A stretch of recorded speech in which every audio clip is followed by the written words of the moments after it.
લગ્ન સિઝન શરૂ થતાં અરવલ્લી જિલ્લા બાળ સુરક્ષા એકમ દ્વારા બાળ લગ્ન અટકાવવા માટે વિશેષ ઝુંબેશ શરૂ કરવામાં આવી છે। આ માટે તાલુકા દીઠ એક મળીને કુલ 8 અલગ અલગ ટીમ બનાવવામાં આવી છે। લગ્ન થતા હોય તેવા સ્થળે જો કોઈ બાળ લગ્નો થાય તો તાત્કાલિક બાળ સુરક્ષાની ટીમ પહોંચી આવા લગ્નો અટકાવે છે। બાળ લગ્નો અટકાવી આવા બાળકો અને પરિવારોનું વર્ષ દરમિયાન મોનિટરિંગ કરવામાં આવે છે। વર્ષ 2024-25માં 8 અને 2025-26માં 7 મળીને કુલ 15 જેટલા બાળ લગ્નો અટકાવવામાં આવ્યા છે।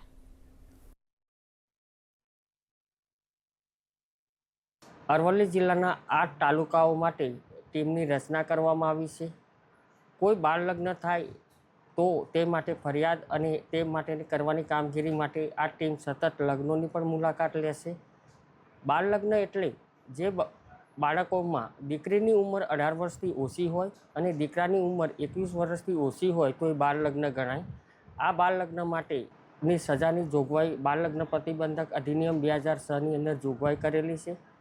અમારી ટીમ દ્વારા જ્યાં જ્યાં લગ્નો થતા હોય ત્યાં રેન્ડમલી ચેકિંગ કરવામાં આવશે અને જો એમાં બાળ લગ્ન સાબિત થાય તો તે માટે કાયદેસરની કાર્યવાહી કરવામાં આવશે।